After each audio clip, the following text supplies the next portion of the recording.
Sejam muito bem-vindos a mais um episódio do nosso podcast Advocacia em Destaque do Instituto Veloso de Mello. Meu nome é Tatiana Del Águila e eu estou aqui para fazer a apresentação para vocês. Nossa convidada de hoje nasceu e se formou em Brasília e, apesar da carinha de boazinha, ela escolheu uma profissão bem pesada, direito de família. E ela está aqui para contar um pouco da sua história para a gente. Doutora Rayane Duarte, seja muito bem-vinda. Muito obrigada, Tatiane. É um prazer estar aqui. Agradeço muito pelo convite, de poder estar aqui contando um pouco da minha história, inspirar os outros colegas e advogados também a se manter na profissão e ver que nada é fácil, mas a gente consegue. Com certeza. Rayane, é exatamente isso que a gente quer saber, um pouquinho da sua história. Como foi que você escolheu o direito? Por que você resolveu fazer direito? Na sua família existe alguém que te inspirou, algum parente, algum amigo que trouxe você para a nossa profissão?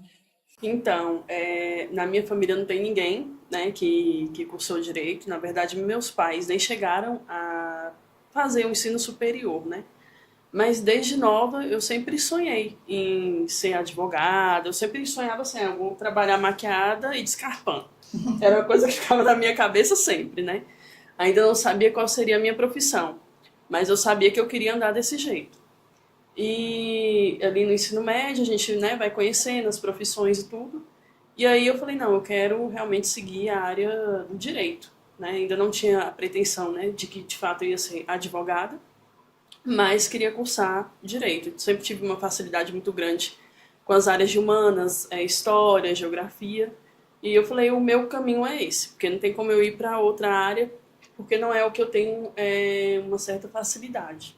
E sempre foi advocacia? Você pensou em fazer concurso público? Pensei em fazer concurso, mas com o tempo eu fui percebendo que a única profissão que ia proporcionar eu usar a minha criatividade, sou muito criativa, seria a advocacia, Porque no serviço público você fica muito engessado. Então você tem as demandas ali que você tem que fazer, mas é tudo, alguém vai mandar em você. Você não pode ser criativo. E aí eu gosto de fazer teses, de fazer teses novas dentro do direito, ainda mais o direito de família, que tem muita coisa nova. Então, isso foi o que mais me chamou a atenção para ir para a advocacia. Mas já no curso você chegou a atuar, depois que você começou a trabalhar, que você mudou de ideia? Ou durante o curso você já viu que você queria mesmo na advocacia? Depois que eu comecei a atuar, que eu vi que realmente a advocacia seria onde eu me encaixaria melhor. Você chegou a fazer alguma função pública? Não cheguei a trabalhar em nenhum... fiz estágio no Tribunal Superior do Trabalho, com um desembargador, mas exercer de fato função pública eu não cheguei a exercer, não. Então já começou a trabalhar e se apaixonou pela profissão? Sim. E o que te levou para o direito de família, especificamente? Porque no trabalhista você estagiou com tributário. Mas o que te levou para o direito de família? Que é uma área que algumas pessoas fogem. Então, quando eu estava na faculdade, eu falava que o único lugar que eu não queria estar era ser advogada de família. E eu fui parar logo no direito de família. O que acontece? Todo mundo fala assim, eu comecei na advocacia, eu não tinha nenhum cliente. Eu já tinha uma cliente antes de pegar a carteirinha da OAB. O que aconteceu? Eu fiz todo o curso, quando foi lá para o 8º semestre, eu falei, eu vou fazer a prova da OAB para ver se eu passo. E nessa de fazer para ver se eu passo, eu realmente passei. E ali eu já ia terminar o curso e pegar a carteirinha. E tinha uma amiga da minha mãe que queria que eu fizesse o inventário, que o esposo tinha falecido. Ela esperou eu pegar o certificado de conclusão de curso que eu precisava para poder pegar a carteirinha da OAB, da entrada, E ela aguardou, eu pegar o certificado para poder pegar essa carteirinha da OAB. Quando eu peguei, eu já tinha um processo de família, que era o inventário. Então, assim, eu já comecei a caminhar aí, a partir daí, dentro do direito de família. E você gostou? Gostei.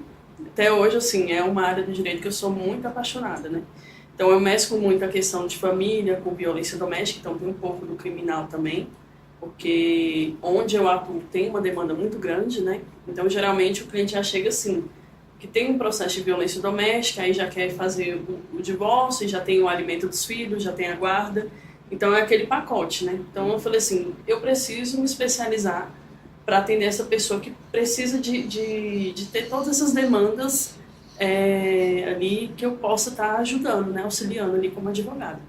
Aí você foi, se formou, já tinha um cliente, né? Sim. Começou pelo que é mais difícil, geralmente, na Sim. profissão.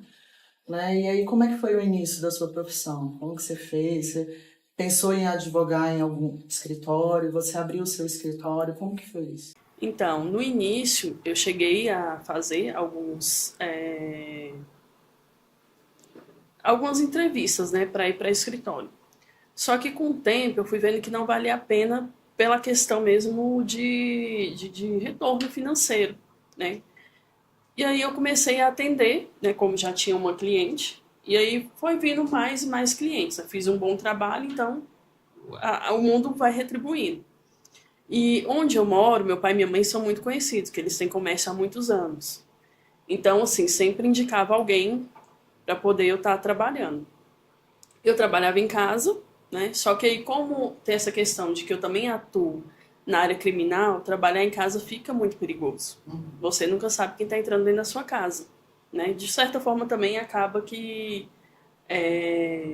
assim, sendo da família ou criminal, não vejo com bons olhos, né? Você está recebendo vários tipos de pessoa que às vezes você nem conhece dentro de casa.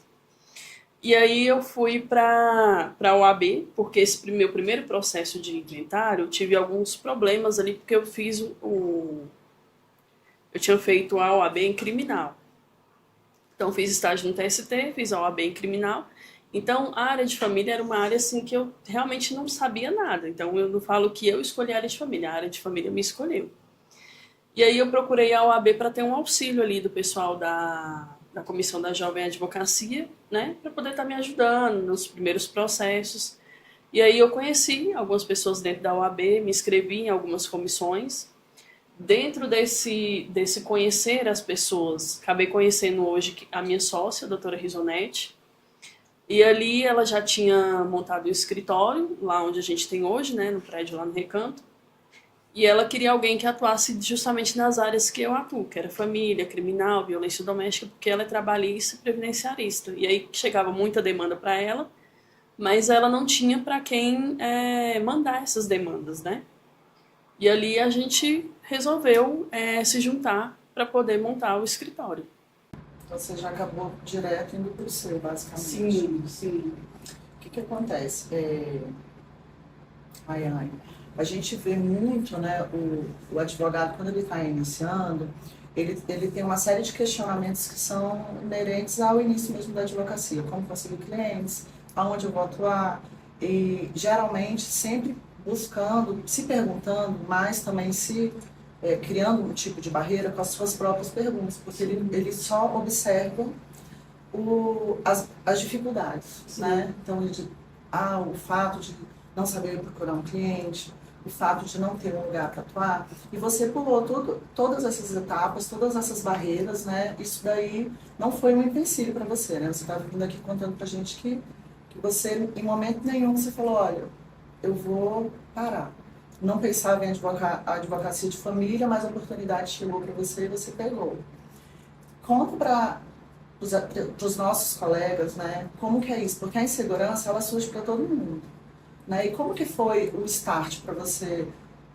Você não pensou, né, ou você pensava assim, não, eu vou? Não, é porque o que acontece? Como minha família já é de empresário, de comerciante, meu pai ele é comerciante assim, vende coisas desde da adolescência dele. O pai dele morreu muito cedo, ele tinha acho que 5 anos de idade, então tinha que trabalhar para poder se manter. O que ele fazia? Ia vender tapete na feira da Ceilândia.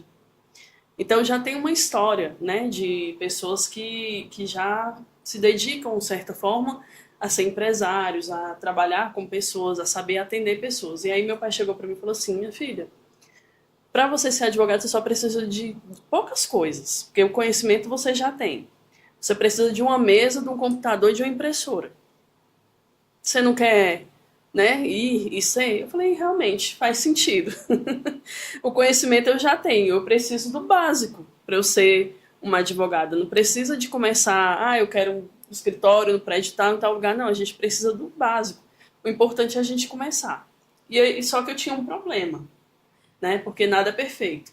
Eu peguei a carteira da OAB com 23 anos. e eu tinha cara de 19. Então, de certa forma, algumas pessoas ainda não confiavam no meu trabalho por ver aquela cara assim de menina. Às vezes, eu lembro uma vez que eu cheguei no Fórum de Ceilândia, que eu estava indo para uma audiência, e ainda não tinha pandemia nem nada, o Fórum de Ceilândia, né? Muito cheio, lotado. Aí o guardinha pegou e fez assim para mim, com o dedo. Aí eu olhei assim, aí tava lá, porta dos estagiários, e eu já era advogada. Então eu tava mandando eu entrar pela porta dos estagiários, achando que eu era uma estagiária do tribunal. Eu falei, não, aí eu levantei a carteirinha, eu sou advogada. Então, assim, eu tive essa dificuldade pela idade. Então, qual foi a minha sacada? Na época eu estava crescendo muito as redes sociais, né? Eu comecei a fazer vídeos nas redes sociais. Fazia muitos vídeos no Facebook, até hoje, né? Tenho um canal no YouTube, Instagram, porque isso me consolidou como advogada. As pessoas tinham que parar de me ver como Rayane, começar a me ver como doutora Rayane Duarte. Então, assim, toda semana, acho que durante 2, 3 anos, no início da minha carreira, eu fazia um vídeo falando de alguma polêmica que estava acontecendo no mundo jurídico, ou alguma dúvida que as pessoas tinham em recorrência. Então, esse foi o start que eu acho que deu, assim, vamos dizer, que fez a minha advocacia crescer. Eu acho que se eu não tivesse tido essa iniciativa, né, de me posicionar nas redes sociais, hoje eu acho que eu não estaria onde eu estou como advogada. Quando você começou, aí é uma dúvida até pessoal, tá? Porque esse caminho que você fez é um caminho que eu particularmente sempre critico, tá? Falando francamente. Porque quando eu vejo a pessoa que tem muita atuação na rede social, eu não consigo vê-la como advogada, entendeu? A gente sabe de alguns, né, que não é desmerecendo, mas assim, o foco não é a advocacia. Sim, a gente vê que a pessoa acaba indo para um outro lado, porque cresce mais dando curso, dando palestras, enfim. E quando você começou a atuar, aí você parou com esses vídeos ou não? Até hoje você acha que esses vídeos eles ajudam você na profissão? Então, esses vídeos até hoje eu ainda faço alguns. Não com a mesma intensidade do começo, mas ainda faço. É algo assim que realmente me ajudou muito e ainda me ajuda. Tem um vídeo até que é engraçado, porque eu gosto de falar de coisas diferentes, né? Eu fiz um vídeo no YouTube que é como casar com uma pessoa que está presa. Eu acho que nunca ninguém fez um vídeo sobre isso. E aí, esse vídeo deu uma repercussão muito grande no YouTube. Então, assim, tem uns 3, 4 anos que eu fiz esse vídeo e até hoje tem gente que me manda dúvidas sobre isso. Um monte de gente querendo casar com um presidiário. Sim. Então, são coisas que... Quebrando vários paradigmas aqui pra mim, tá? Tá sendo uma lição de vida pra mim. Então, assim, a gente tem que ter a criatividade de entender, né, que tem coisas que o colega não vai falar, o outro não vai falar, mas às vezes você vai lá e fala, entendeu? Então, assim, é realmente ter coragem. Porque eu acho que muita gente não, vou falar isso pra quê, né? Mas tem muita gente que tem uns 15 dias eu recebi até uma mensagem de uma menina, né? Ela perguntando pra mim, olha, doutora, acho que eu fiz uma besteira na minha vida. Aí mandou a história dela. Falou que casou com um presidiário, né? Fez uma união estável, com efeitos retroativos de mês de agosto do ano passado. Só que em novembro ela tinha comprado um apartamento. Aí tava lá tirando as dúvidas comigo, né? O que ela poderia fazer? Aí eu fui lá e tal, para poder tentar sanar essas dúvidas. Então, assim, tem muito isso, né? A gente nunca pergunta antes, né? Teria Só que pergunta depois. Teria que... assim, é diferente, mas acontece. É a vida real. É isso, a advocacia de família ela é muito isso, né? A vida como ela realmente é, né? É uma advocacia bem diferente, né, da nossa, porque a nossa é praticamente empresarial, a gente tem pessoas físicas aqui, mas é muito pouco, né? E a realidade é totalmente diferente, né? Porque no caso da advocacia empresarial, pro empresário, um processo é só mais um. Sim. Né? E para a pessoa, a advocacia, para a pessoa física, às vezes é um processo a vida dela inteira, né? Então, a cobrança ela é maior, a expectativa ela é maior, né? E aí os casos também são mais esdrúxulos, né? Sim, bem diferente. Então, a área de família, ela é uma atuação assim, que ela é bem individual e também tem a questão que envolve, às vezes, muito o sentimento das partes. Então, como advogada, estava até falando com alguns colegas que eu converso muito, né? Porque a gente precisa sempre de fazer terapia, né? Porque a gente não pode levar isso como uma realidade para a nossa vida. Porque senão a gente também nunca vai ter um relacionamento, porque só vai chegar, não chega ninguém feliz lá, doutora, eu quero casar. Não, é muito difícil, né? Então, a gente tem que cuidar muito do nosso mental e também falar para o cliente, porque tem cliente também que ele quer usar o advogado como psicólogo. E a gente tem que se blindar disso. Então, tem muitas mulheres que chegam no escritório muito machucadas, né, pela questão da violência doméstica, violência psicológica. E o que que eu falo? Né? Você quer que eu te atenda? Fala assim, eu confio no seu trabalho. Então, faz o seguinte, procura uma ajuda psicológica, uma ajuda psiquiatra. Depois que você tiver começado a fazer um acompanhamento, você vem aqui que a gente vai trabalhar no seu processo. Eu não tenho medo de perder cliente por conta disso. Eu tenho medo de perder minha sanidade mental. Porque tem casos realmente que são muito sensíveis, né? E aí a gente, como advogado, de certa forma, tem que ter essa seriedade para entender que tem cargas que a gente não pode também carregar. Conta pra gente desses casos aí, né, que você pode, né, compartilhar com a gente. Casos que foram não só interessantes no sentido profissional de crescimento, mas que também foram um desafio para você, quando você iniciou aí na área da advocacia familiar. Então, assim, tem vários casos, vários fatos, tudo, né, que vai acontecendo. Eu não digo assim que tem um caso em específico, né? Mas todos têm aquela questão do sentimento mesmo da parte, né? Às vezes da raiva que um tem pelo outro. E aí a gente tem que estar remediando, né? Intermediando essas situações, às vezes, para chegar num acordo. Porque eu sou uma advogada que também não vejo assim o direito de família como aquele direito que você tem que estar brigando sempre no tribunal. Às vezes, para o bem das partes, eu acredito que é bem melhor a gente fazer um acordo. Então, nesse sentido, eu acho que todos os processos, eles têm alguma coisa ali que, assim, na questão sentimental, né, das partes, que a gente tem que estar atento, né, para a gente poder chegar no acordo e fazer o melhor para eles. Que esse sempre é o objetivo, né? Mesmo que o cliente ache que, eu quero brigar, não sei o quê. Porque tem muito cliente que me paga, né, quer pagar para brigar. Porque a gente, fiz a pós, né, em Direito de Família, a gente tem algumas aulas de psicologia, aí a professora falou assim, tem o divórcio processual e tem o divórcio psicológico. E tem muita gente que se divorcia no processo, mas não se divorcia na cabeça, ainda pensa, né, que está casado com a outra parte. Todos as desacordos, né, que vão para uma briga judicial, ou uma briga jurídica, né, necessariamente, sempre tem alguém que não está satisfeito, né? Sim. Mas no direito de família, esse fator de briga ele é mais forte, né? Porque a gente, vez ou outra, pega, né, casos de pessoas que... Agora sim, vou fazer uma parte aqui. Que direito de pessoa física sempre eu acho mais pesado, porque eu sou muito passional, e eu particularmente...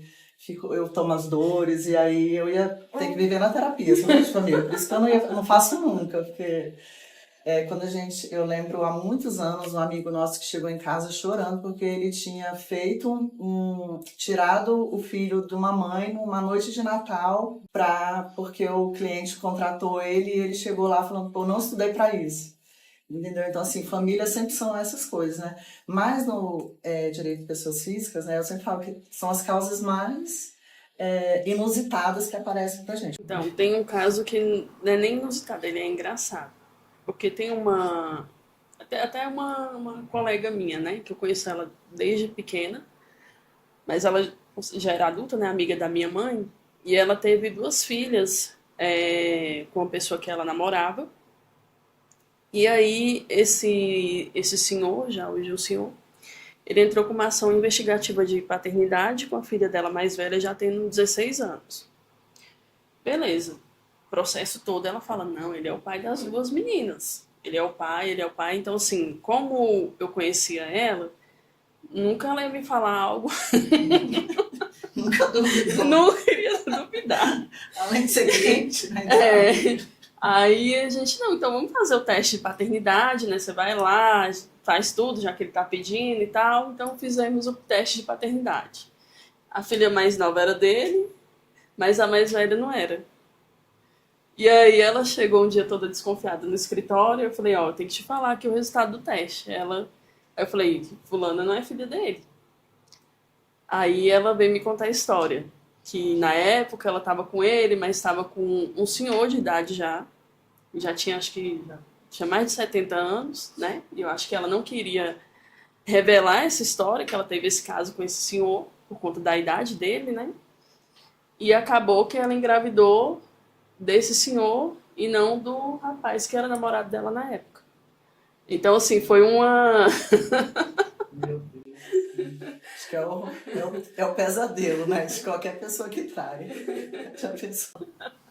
Então, assim... Escapuliu. Então, assim, esse foi um caso, assim, diferente, assim, para mim, eu achei, assim... E o senhor já tinha até falecido, né? Então, foi inusitado para mim, porque eu não esperava isso daquela pessoa, entendeu? Então, por eu já conhecer há muitos anos e tudo, né? Aí me tornei advogada dela, mas eu fiquei, nossa, a vida tem realmente suas surpresas, né? Porque ainda mais no direito de família, a gente nunca sabe o que vai de fato acontecer. E o cliente às vezes também não fala, né? Não, ela nunca falou que tinha outra pessoa, né? E aí depois que saiu o resultado de DNA, ela, mas é porque na época, não sei o que, aconteceu, foi só uma vez e tal. Eu falei, Mas, enfim. O senhor estava bem saudável. Eu tenho um caso, que eu noto aí, mas é de um conhecido meu, na verdade uma amiga minha que casou com esse rapaz. Ele era casado, ele era militar, e ele era casado com uma mulher durante muitos anos e tinha 3 filhos com ela. E aí, enfim, eles se separaram, né, por conta do comportamento dela mesmo. E aí ele foi e fez um teste de DNA dos 3 filhos e nenhum dos 3 era dele. E cada um era de um homem diferente. Acontece. Acontece nas melhores famílias. E é complicado isso aí, porque qual foi a visão? Ele é um paizão, né, dos meninos, e ele falou o seguinte, olha, vocês têm o direito de saber a história de vocês, conhecer os pais de vocês, tudo, né, porque, enfim, doenças genéticas, outras coisas mais. E aí a minha amiga, ela não podia ter filhos, e aí eles entraram num processo de adoção.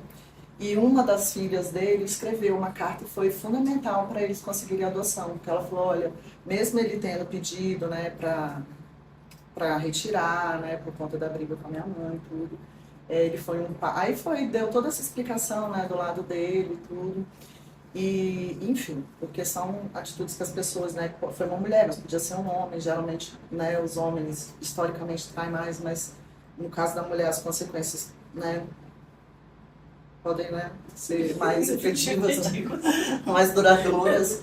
Porque o que acontece? No caso desses meninos, um dos pais, né, não tinha filhos e adorou conhecer a filha. Então, assim, a menina ganhou outro pai. O outro tinha 2 filhas e era um menino. Aí gostou de ter um filho. E uma outra o cara não quis nem conhecer. Então, imagina para essas crianças, né? Porque assim, não estou julgando, né? Enfim, cada um faz, né? Acho que a pessoa nem pensa, né, quando faz isso. Ela foi. Mas, enfim, aí a consequência acaba que atinge outras pessoas. A consequência, de fato, fica mais com o fruto, né, desse envolvimento aí. Porque quem sofre mais é a criança. Aí você imagina, você já ter aí quase a maioridade, você descobrir que quem você confiou a vida toda, que era seu pai, não é seu pai. E o pior, que a culpa foi da sua mãe. Exatamente. É pesado. E casos de família são assim, são muito pesados. Exatamente. Dessa forma. Que a violência doméstica também cria um trauma para as partes, para as crianças. Então... Em casos de violência doméstica, a gente tem muitos casos assim, que são tem de todos os tipos. Mas teve uma cliente que eu atendi que ela falou que enquanto ela estava casada, o cabelo dela não crescia. E aí ela separou, o cabelo começou a crescer. O marido cortava o cabelo dela enquanto ela dormia. Tô falando sério. Cortava o cabelo da mulher todo dia à noite. Não é porque ela estava estressada e não crescia? Não, depois ela verificou que ele realmente cortava o cabelo dela. Bom, ela diz que assim já desconfiava, né, desse comportamento dele, mas depois que ela separou, foi que ela viu que realmente, de fato, ele cortava, porque ela disse que o cabelo dela não crescia de jeito nenhum. E aí, quando ela separou, ela falou que o cabelo começou a crescer. E aí eu acho muito complicado isso no direito de família exatamente por isso, porque a pessoa, ela toma aquilo, para ela é uma verdade, né? É uma verdade absoluta. E como que a gente tem que lidar, né, com os fatos, com as provas, com o direito e ainda com esse sentimento, porque todo advogado ele já é um pouco psicólogo, né? Sim. E aí no direito de família essa carga aí ela é muito grande, né? Ela é muito mais pesada, com certeza. A gente vê isso todo dia. E a gente recebe as diversas demandas, né, todos os dias nesse sentido. Mas eu também recebo muito homens também, eu atendo muito, em que as denúncias de violência doméstica não eram de fato verdade. Então tem muito também processo. Eu acho que em torno de uns 30% dos que eu pego. De mentira. De violência doméstica. Já teve cliente que falou que o companheiro usava droga, que fazia e acontecia, né? E aí ele foi só em uma consulta, né? Porque geralmente o juiz manda ir pro CRAS fazer uma consulta com o psicólogo, e o psicólogo libera, não, você não faz nada disso, entendeu? Então tem muito disso também. E tem outra coisa também que eu sempre faço, que até eu falo, né? Que a gente, como advogado da área de violência doméstica, a gente tem um poder assim, de melhorar a sociedade. Então, uma vez eu peguei um caso, fui fazer uma audiência de custódia de um rapaz que ele pegou o carro da ex-namorada, quebrou o carro todo, né, no meio da rua, pegou uma pedra, os negócios, quebrou o carro todo com ciúmes, que ela não queria voltar com ele. Fui fazer a audiência de custódia dele, ele foi preso. E aí o juiz queria liberar ele, liberou, pronto, acabou, né? Depois responde o processo, responder tudo em liberdade. Aí eu falei assim, excelência, eu peço que você realmente libere ele, mas manda ele para fazer o tratamento psicológico no CRAS. Isso não foi pedido dele, não foi pedido dela, foi algo que eu vi que tinha uma necessidade. Porque se você quebra o carro da sua ex hoje, amanhã o que você não pode fazer? E a pessoa está nitidamente desequilibrada. Exatamente. Então, assim, eu acredito muito que o advogado também tem que ter esse feeling de poder melhorar também a vida das pessoas, né? Ele não me contratou para processo, né, e tudo, mas eu acredito que de alguma forma eu tenha ajudado nesse processo todo. E tem caso de homem que apanha e te procura? Tem, eu já peguei processo de homem que apanhou e a mulher foi lá denunciar falando que ela tinha apanhado, só que ele tinha todos os laudos, tudo comprovando que na verdade ela tinha batido nele. E aí o processo foi arquivado. Mas inverso, o homem denunciar mesmo, ó, tô apanhando, tô sofrendo, tem? Eu, semana passada, estava no escritório, aí um cliente ligou lá, falou, minha sócia, né, que queria registrar uma ocorrência de violência doméstica. Falei, tá, mas ele é homem e tal, mas eu registrei como violência, mas não violência doméstica. Aí ele chega do escritório com a filha dele, todo esbaforido, ele falou assim, doutora, eu vou matar minha ex. Eu vou te dar minha casa, eu vou passar pro seu nome, você vai fazer minha defesa no tribunal do júri, mas eu vou matar ela. Eu senta aí, vamos conversar. Aí fui acalmar ele, acalmar a filha. O que acontece? A ex, reiteradas vezes, fica perseguindo ele no meio da rua. Então, tipo, ela sabe onde ele mora, né? O que acontece? Tiveram um divórcio, ela ficou morando muito tempo na casa, ele fez a cobrança dos aluguéis e acabou ficando com o imóvel, porque compensou o valor, né? E ela nunca aceitou. Então ela fica perseguindo ele. Então tira foto do carro dos vizinhos que está na frente da casa dele, falando que é dele. Tipo assim, falando que ele tem um patrimônio que ele não tem. E fica filmando lá a rua, xingando ele no meio da rua, no meio dos vizinhos e tudo, para poder instigar ele a fazer alguma coisa contra ela. E aí ele chegou, já um senhor de idade, já chegou assim no limite no escritório. Então falando que ia cometer esse fato. E eu fui acalmar ele, explicar a situação que não era dessa forma. Então, assim, tem também esse lado da mulher instigar a tal ponto do homem, de certa forma. Porque, assim, a gente tem que entender que a natureza do homem é diferente da natureza da mulher, né? Então, o homem, ele é muito mais, assim, de sei lá, resolver na porrada, né? De fazer alguma coisa mesmo, de fato, pra... E a mulher acredita que, não, eu vou fazer o que eu quiser aqui, vou falar que eu traio, vou xingar, vou bater, e nada vai me acontecer. Então a gente tem que balizar isso daí dentro de um relacionamento também, para não levar a certas consequências. Né? Não que você, eu tô apanhando aqui, eu vou ficar calada. Não. É de não estar instigando mesmo a pessoa a cometer algo que ela não quer fazer. Né? Porque também acontece. Igual esse caso. Como é que você está dentro da sua casa, a pessoa vai na porta da sua casa bater e te xingar, falar que você não presta. Né? É muito complicado. Eu vou me abster de falar disso, porque eu sou muito radical. Só que eu sou radical contra as mulheres. Então, eu vou me abster de falar. Porque eu acho que essa situação aí das minorias, né, desses coletivismos, acabam que criam essas distorções. Sim. Porque se você parar para pensar, o homem ele nunca poderia ser vítima de uma violência doméstica. Porque a lei ela foi criada justamente para tentar equilibrar uma relação desigual, que é o exercício, né, subjugar a mulher pelo exercício da força. E isso não acabou com o advento da lei, ao contrário, que a gente vê isso aí, pessoas mentindo e outras sendo presas injustamente, e a pessoa que realmente sofre continua em casa sem denunciar, seja por vergonha, seja por falta de condição de se manter, não tem um apoio, porque não adianta o Estado dar uma lei, isso aqui é crime, não pode colocar isso aqui. Tá, mas eu vou colocar isso aqui aonde? Não tem como pôr aqui, eu vou colocar aqui. E outra coisa, o Estado é brincadeira da casa de ninguém. Exatamente.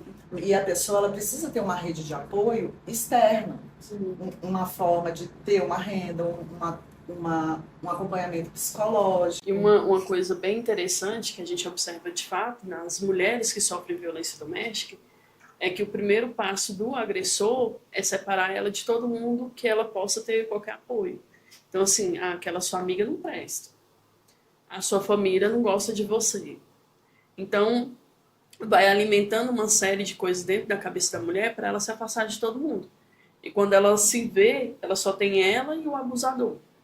E aí começa as sequências de violência, né? A psicológica, a patrimonial, até chegar na agressão mesmo física.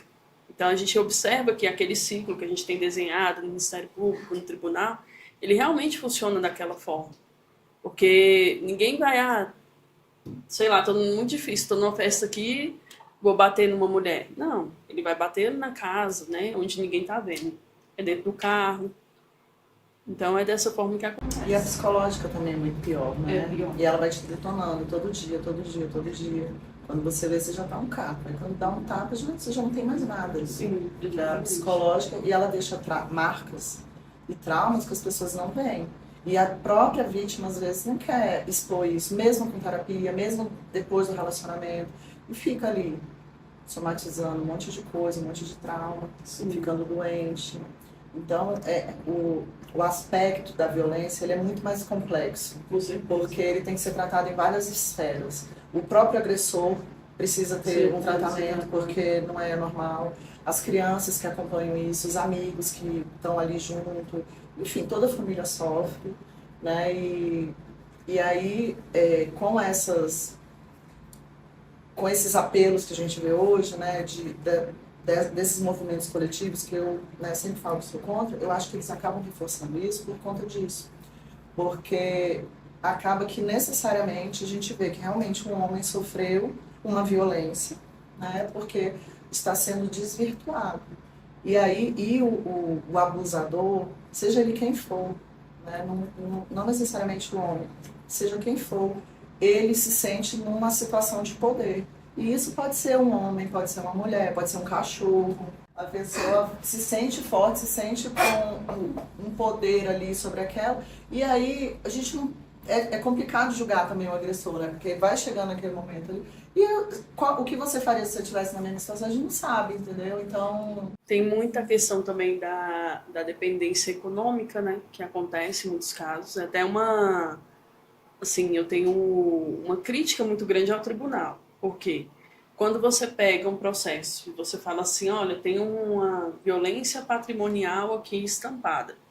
Se você recorre, se você pede uma liminar, ou você agrava falando sobre aquele fato, esse recurso ele não vai para uma turma civil, ele vai para uma turma criminal. Então, assim, é muito difícil um juiz criminal ir lá e falar sobre um abuso patrimonial. Até porque ele nem, assim, não está naquela, né, pegada para aquilo. Então, eu acho que deveria ter não sei, o que poderia ser especializada justamente para julgar esses casos em específicos. Porque aí você recorre, você fala, tá havendo um abuso patrimonial, eu quero que, sei lá, a conta seja bloqueada, os bens sejam bloqueados, e aí o juiz de violência doméstica fala assim, eu não posso fazer nada, quem pode fazer isso é só a vara de família, numa ação de divisão de bens. Então, a gente... Exatamente. Então a gente fica, de certa forma, para que tem lá falando que tem uma violência patrimonial se você não pode fazer praticamente nada dentro da lei e do processo de violência doméstica sobre isso? Então isso, para mim, é uma crítica que eu tenho à lei mesmo. Porque isso desprotege a mulher, né? Mas você não acha também que falta boa vontade Com certeza. Parte dos servidores, né? Do tribunal e de todas as pessoas que estão ali envolvidas? Com certeza. Porque assim, o que acontece? A maioria das mulheres, quando ela sofre de fato esse abuso, o agressor, de certa forma, ele já vem se preparando para aquele momento de abandoná-la. Então, quando ele vai fazer isso, às vezes ele tem empresa, ele já passou aquelas empresas para o nome de alguém, né? Os bens, ele já colocou o nome de outras pessoas. Então, quando ela vai entrar com uma ação de divisão de bens, quando ela vai fazer ali uma lista, vai lá no cartório pegar as informações de imóveis, de empresas e tudo, quando ela vai ver, praticamente não tem mais nada no nome dele. Então é um processo bem mais dificultoso, né, por conta dessas questões, mas eu vejo isso como a violência patrimonial. E aí, muitas vezes, o tribunal ou o juiz não entende dessa forma. E aí, às vezes, a pessoa que, por exemplo, tinha uma renda, sei lá, vivia bem, né, passa a viver de uma forma bem abaixo do que vivia, porque foi retirado tudo que ela poderia ter ali direito ou usufruir durante aquele período de separação. Agora vamos voltar um pouquinho, né, para você. Qual que você acha assim que dentro da sua profissão, assim, em relação a você mesmo, em nível pessoal, qual foi a maior dificuldade quando você iniciou sua carreira? A maior dificuldade, de fato, foi eu me posicionar como advogada. Como eu falei, eu era muito nova e as pessoas não me viam como advogada. Então, esse foi o mais difícil para mim. Foi bem complicado no início, esse posicionamento. Tanto que eu ia fazer audiência e, por exemplo, o promotor, o juiz, ficava tudo olhando assim pra minha cara. Tipo assim, o que vai sair daí? E eu não queria que ninguém olhasse pra mim. Porque eu tava começando, então você fica assim, não, nem olha, não. E aí uma vez eu fui fazer uma audiência de instrução criminal, eu tinha que fazer os memoriais orais, né? Não seriam escritos ali, porque era um processo bem simples. Aí eu fui falando o que eu queria e tal, falando dos memoriais, já tinha escrito ali um esboço. Aí quando eu terminei, o juiz falou assim, nossa, mas você falou bem, né? Tipo assim, não era a sua competência, porque você é uma mulher jovem, então não era pra ser bom, era como se fosse isso. Então, assim, as pessoas sempre ficam esperando que a gente fale, né? Venha a falhar, porque a gente parece que não tem a experiência devida. Mas você lidou muito bem com isso, né? A gente tem que lidar, né? Porque a gente não vai poder mudar o que a gente é, então a gente vai ter que... E como que você superou isso? Você tinha um exercício mental, você tinha alguma coisa que você fazia para pensar assim, pô... Porque você era nova, de fato, né? Tinha pouca experiência, e a gente sabe que isso é uma realidade, né? Que em algumas profissões e em alguns momentos, não só a mulher, mas o pobre, o preto, o gordo, o muito gordo, muito magro, enfim, né? A gente sempre lida, né, com o julgamento daquelas coisas que nós nos entendemos como frágeis, né? Sim. Porque naquele momento você sabia, né? Você era e se via também, né? Como Sim. nova, iniciando a carreira e tal. Como que você superou isso? Eu tenho pra mim, assim, que eu sou muito de não ligar muito o que as pessoas falam, né? Tem até um meme no Instagram que fala, não vou ligar porque falam de mim e da minha amiga Tiaga. Então, assim, É muito bom isso. então, assim, eu sempre fui muito de abstrair, né? Então, eu sempre pensei, cara, eu sei que eu sou capaz. Então, eu vou lá e vou fazer o meu melhor. Mas uma coisa que eu fazia sempre, por exemplo, quando eu iniciei na carreira, a gente não tem essa... Assim, não sabe como é que as coisas funcionam de fato, né? Então, às vezes eu ia para o tribunal, sentava lá na sala de audiência, ficava uma tarde inteira vendo como é que eram as audiências, como os advogados se comportavam, justamente para quando fosse a minha hora de fazer a minha audiência, eu já estivesse preparado. Por exemplo, eu tenho uma audiência na Quinta Vara Criminal em março. Quando era em fevereiro, eu via lá a pauta de audiência, tal dia tem audiência. Nesse dia eu vou lá e vou ficar a tarde inteira, saber como o juiz age, como que é esse promotor que está lá nessa vara. E eu ia e ficava uma tarde inteira vendo as audiências acontecerem, justamente para me preparar para eu poder ir lá também fazer o meu papel como advogada. Eu acho que isso me ajudou muito, né?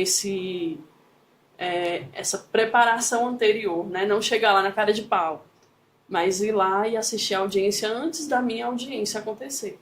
Porque com certeza quando a gente se forma não tem aquela prática, Sim. né, do dia a dia. Então, além da idade, tem o cotidiano. Né? Mas você buscou estudar no cotidiano. Sim, a realidade ali prática de como acontecia. Porque, de fato, a gente não chega preparado, né, pra nada. Eu lembro que eu fiz uma audiência trabalhista, só fiz uma também na minha vida toda. Aí cheguei lá, sentei no lugar errado, que estava acostumada a fazer, né, família, criminal. Aí a juíza olhou pra minha cara e falou, você tá representando quem? A empresa? Eu falei, não, eu tô com um requerente. Aí ela, não, então você tem que sentar do lado dele. Eu nem sabia. Saber quem ele era.